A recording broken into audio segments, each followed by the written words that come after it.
I dream about caves. It is an all consuming interest. It is a passion. It is an obsession. Olá, pessoal! Hoje vamos embarcar em uma jornada fascinante do mergulho em cavernas.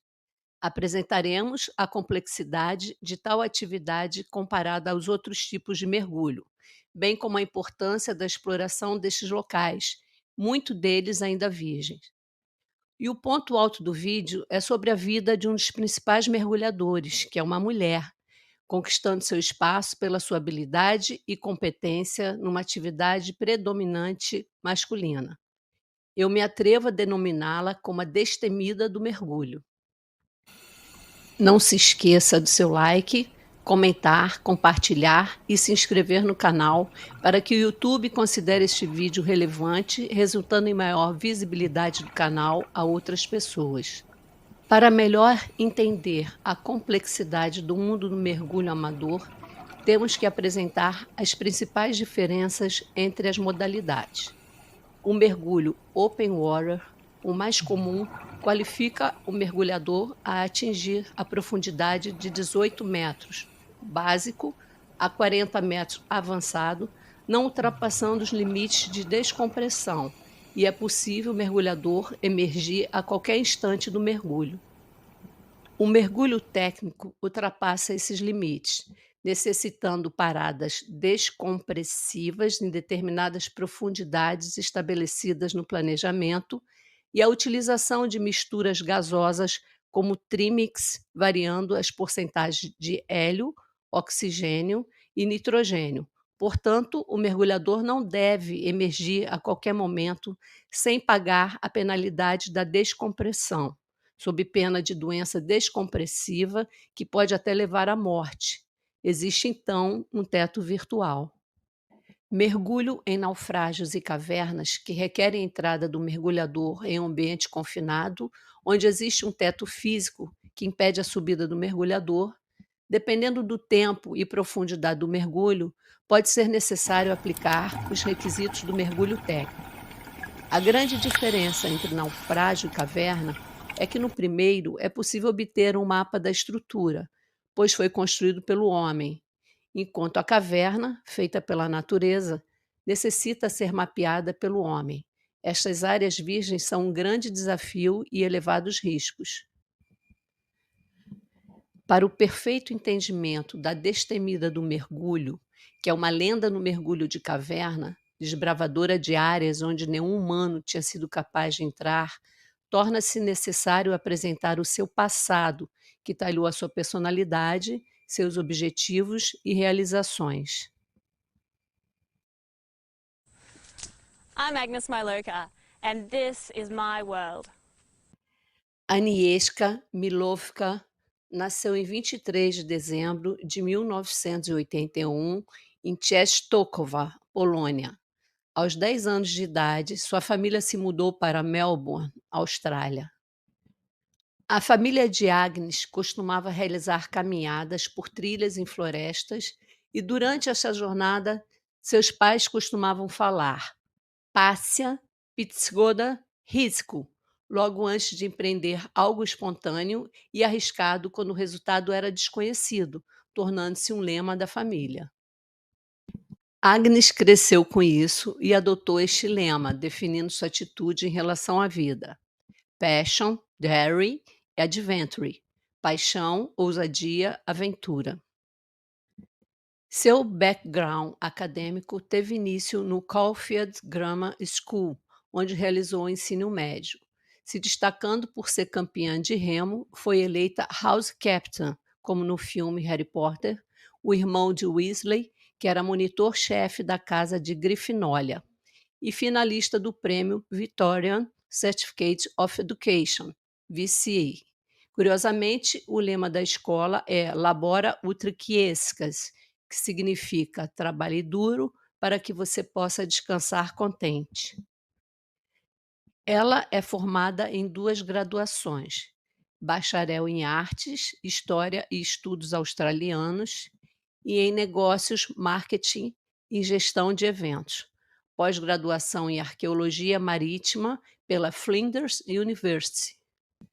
Complementando seu currículo, foi estagiária em St. Augustine, Flórida, LAMP, Lighthouse Archaeological Maritime Program, onde realizou uma série de projetos de pesquisa arqueológica subaquática qualitativa, desde escavação arqueológica de locais históricos de naufrágios à exploração de extensos sistemas de cavernas.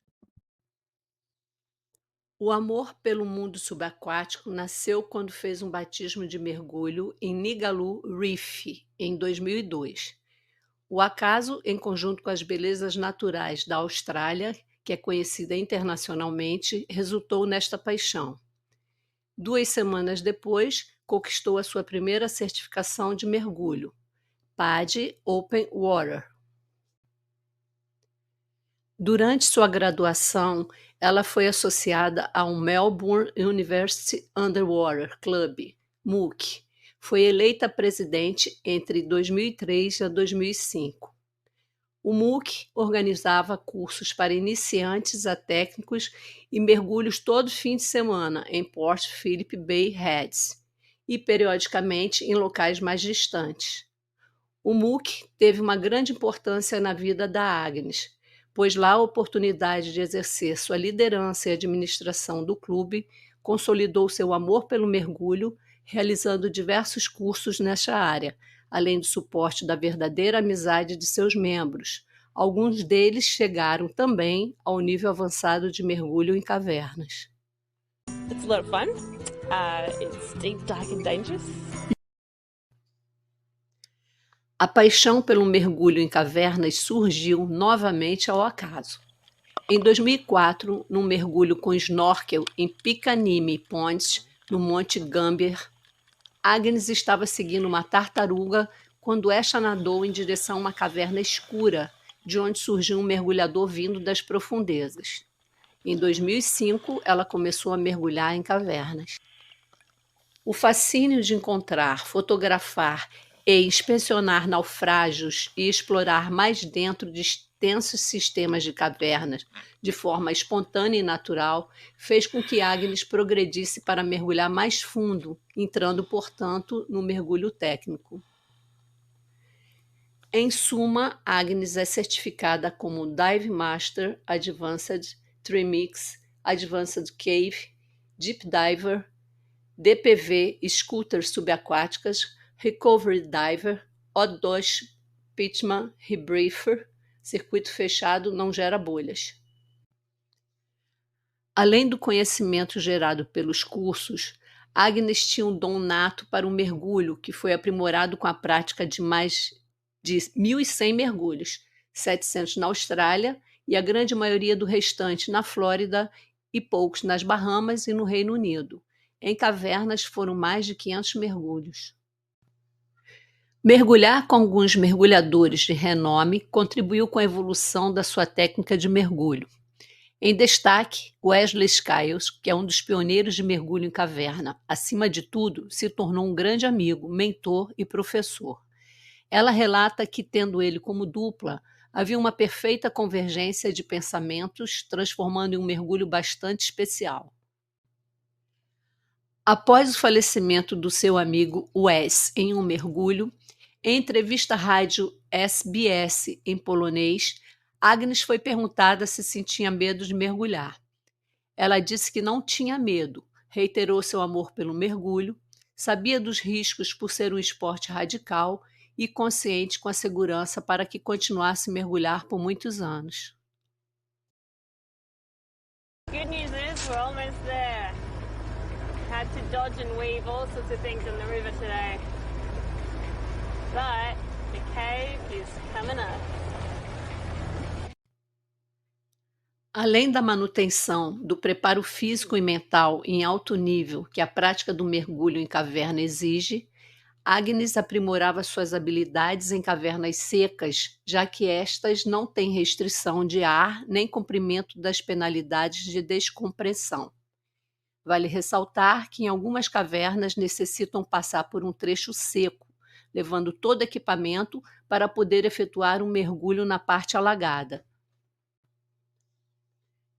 Com toda esta experiência acumulada, Agnes tornou-se uma mergulhadora top e reconhecida como tal em toda a comunidade de mergulho de cavernas. A sua amiga e mergulhadora em cavernas, Liz Rogers, afirmou que a Agnes tinha talento natural na água, tanto em suas habilidades quanto em sua abordagem mental. Ela preparava seus mergulhos de forma meticulosa, com seus riscos devidamente calculados. Nunca entrava em pânico em um mergulho, o que possibilitava em decisões racionais sem ser prejudicada pela emoção em situações críticas. Well, what we're up against is a tight, silty, high flow cave.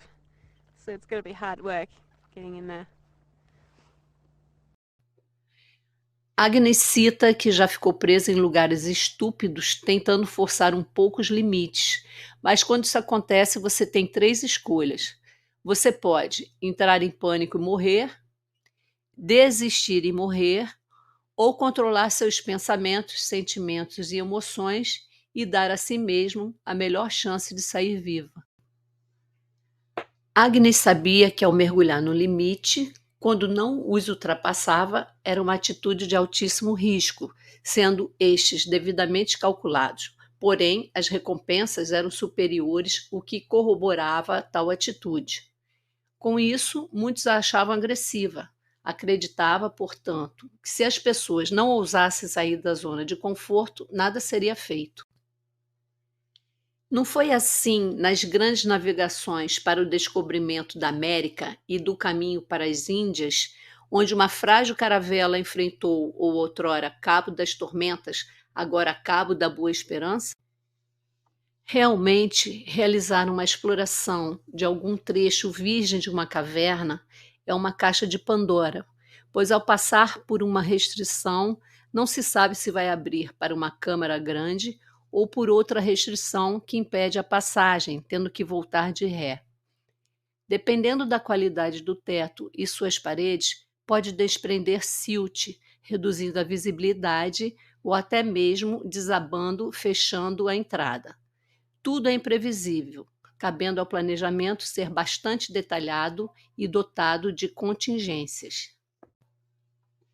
Mergulhar e a necessidade de explorar para Agnes não é apenas um hobby ou algo que ela adora fazer, e sim um modo de vida. Foco, persistência, determinação e resiliência, resumidas a Agnes dizer Yaka, resultaram no sucesso de suas empreitadas e o reconhecimento de seus pares. Quais são estes prêmios que possam compensar esses riscos?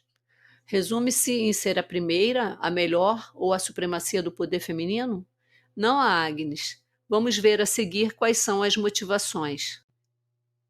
Visibilidade do mundo subaquático. Inspiração para uma nova geração de mergulhadores para a continuidade da ciência e para os que não puderem mergulhar, apreciar a beleza por meio de vídeos e fotos. Agnes esperava produzir documentários de suas expedições para compartilhar os lugares lindos e interessantes que ela visualiza nos seus dias de trabalho. E isso foi a motivação para nós produzirmos esse vídeo, Sua Vida e Legado em Português.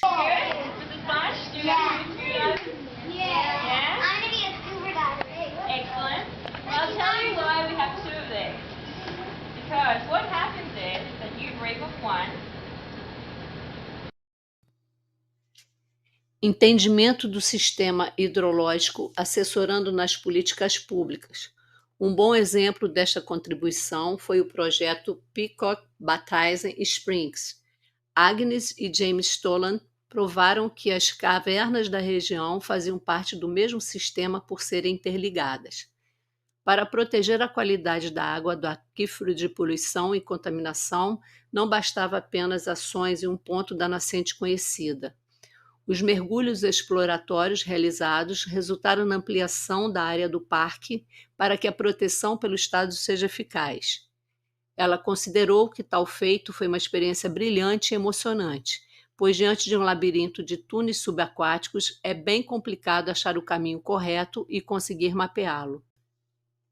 Sinergia entre mergulhadores e cientistas nas pesquisas de campo. Agnes relatou que a sua maior emoção no mergulho foi a recuperação de fósseis de mais de 3.000 anos numa caverna nas Bahamas e ver a satisfação dos cientistas ao receber estes itens. Mergulhadores são os meios para que os cientistas consigam acessar locais em que eles não são capazes de coletar dados. Afinal, nem todo mundo pode mergulhar em cavernas, ainda mais em áreas virgens. Turismo subaquático seguro. Ao desbravar novos trechos de uma caverna, efetuando o devido mapeamento, catalogação e passagem da linha-guia nestes locais, possibilita que o mergulho neste local seja com maior segurança.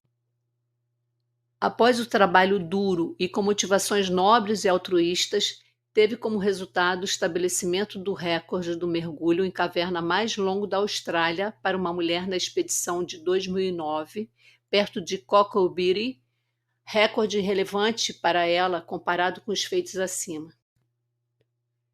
Agnes participou ativamente em 2 filmes.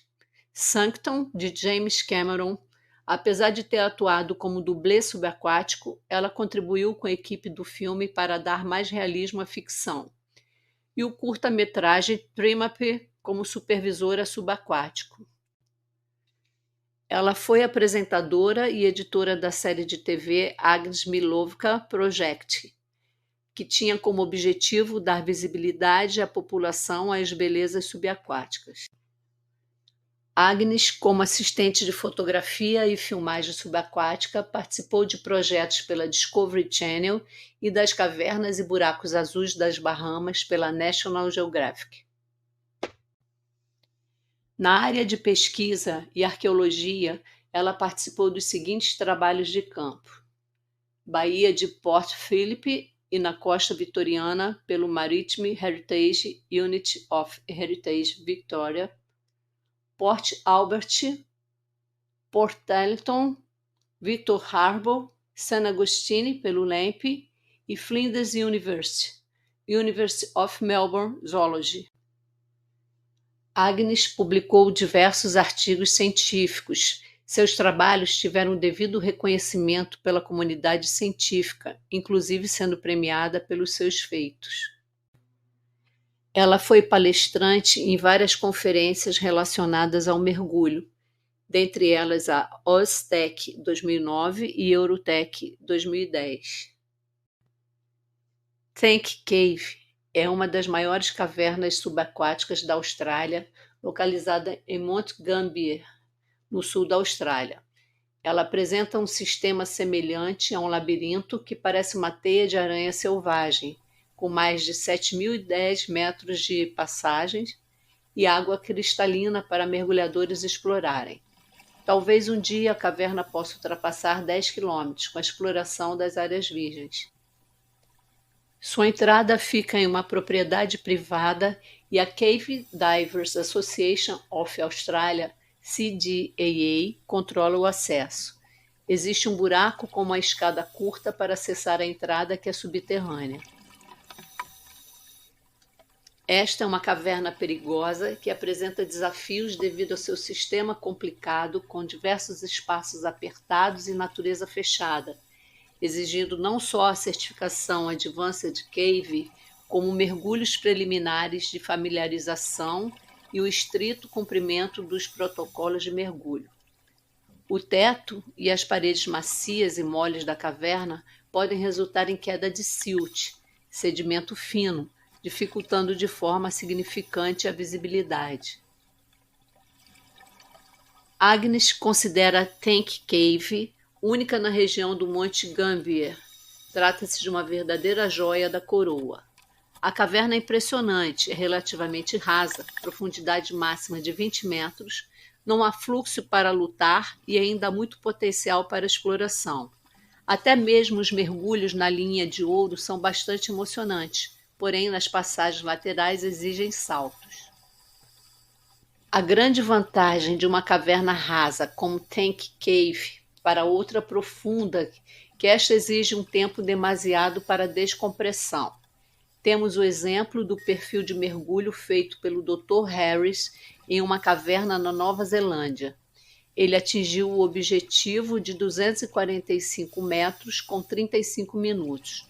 Realizou a primeira descompressão, menos de 1 hora, e encerrou o mergulho com mais de 16 horas.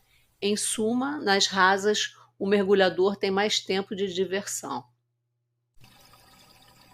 Em dezembro de 2010, Agnes publicou um artigo sobre a descoberta de uma nova seção no final da linha C, por volta de 300 metros de linha passada, onde teve que superar solo, diversas restrições apertadas, teto e paredes frágeis, que soltava silt, reduzindo drasticamente a visibilidade, e no final chegava numa passagem maior e mais aberta.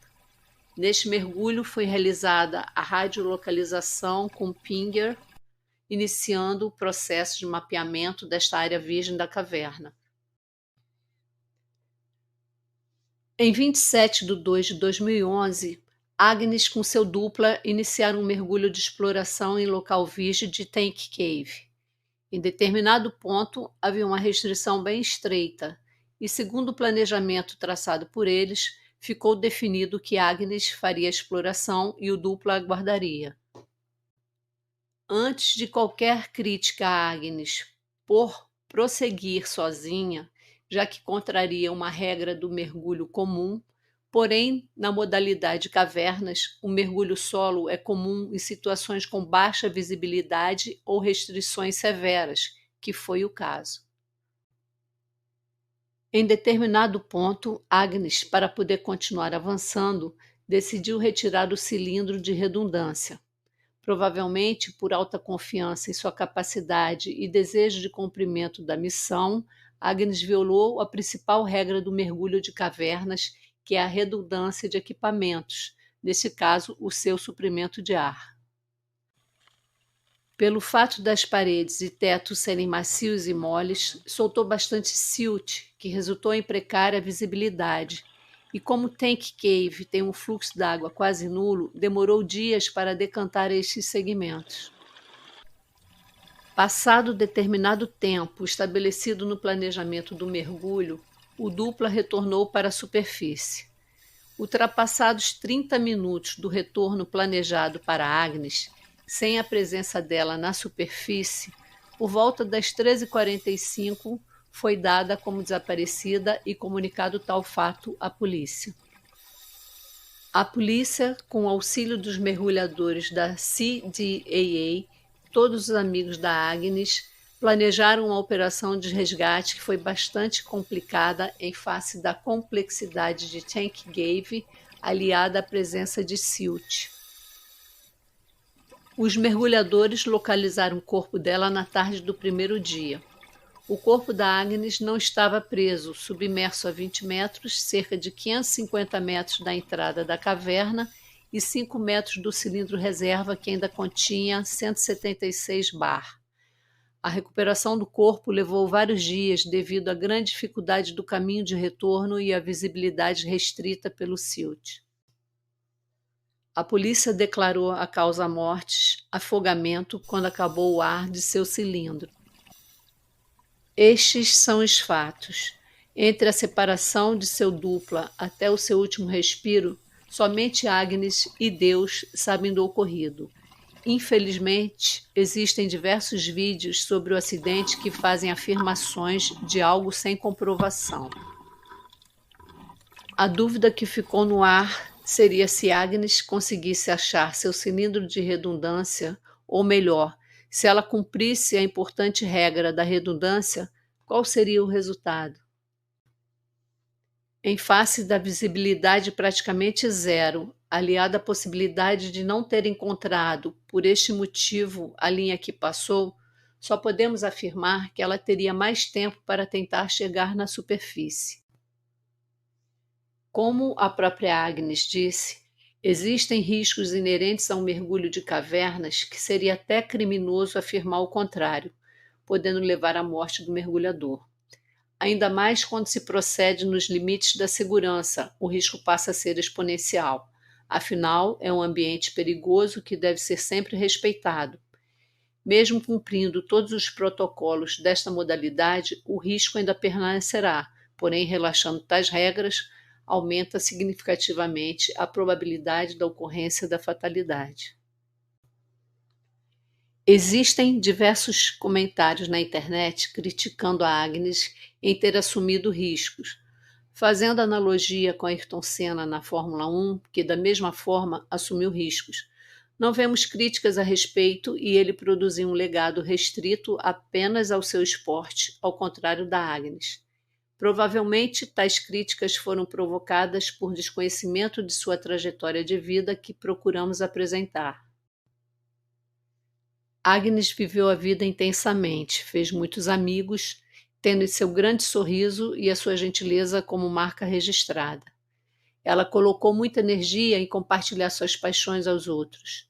Suas realizações, pelos motivos altruístas, é seu principal legado, servindo como inspiração para os amantes de mergulho.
Foi uma grande honra para o canal produzir este vídeo sobre Agnieszka Miłowska, uma pessoa maravilhosa.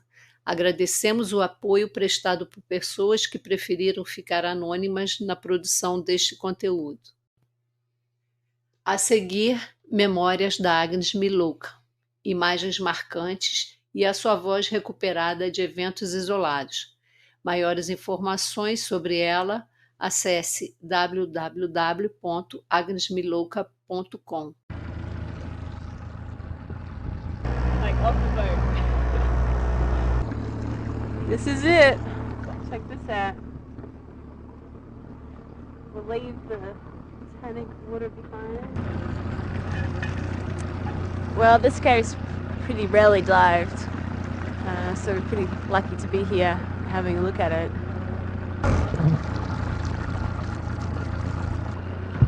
Well, over here you can just see the boil and the cave. Let's watch out.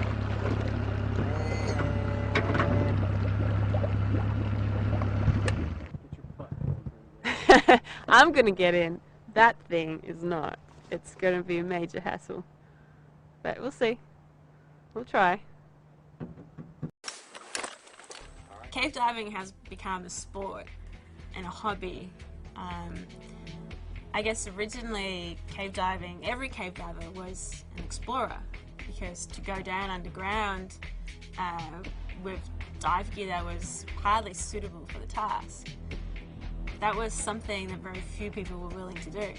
And as time has gone by and as the explorers have lined the caves and given people a roadmap, I guess the sport has been commercialized in some ways. It's been popularized. But to actually be at the cutting edge of exploration requires a different mindset. You have to not settle for just following other people's lines. You have to have the drive to find new cave passage. That has to be your primary goal, not just cave diving for the sake of cave diving, but cave diving for the sake of exploration. There is no greater feeling in the world than finding passage that no one ever in the history of the world has seen before. How can you beat that? Nothing can beat that. I guess in a cave, no one knows what's down there, no one knows what's around the corner, no one can tell you what to expect and how you can prepare for it. So for me, it really is the true essence of exploration. Exploration is about going somewhere where no one has been before. It's about bringing back data that humanity does not have access to right now. It's about bringing back something new. Participating in dives where scientists have been involved and where cave divers go into a cave and recover artifacts or information from deep within, places where the scientists can't go themselves. That completely changed my outlook on cave diving and how I approached the sport. It was no longer a hobby, it was no longer a sport. It was something I could do that was valuable. Bringing back information and data from places where scientists couldn't go and providing them with this for their interpretation. I'd love to put exploration and cave diving, on the Richter scale of people's consciousness.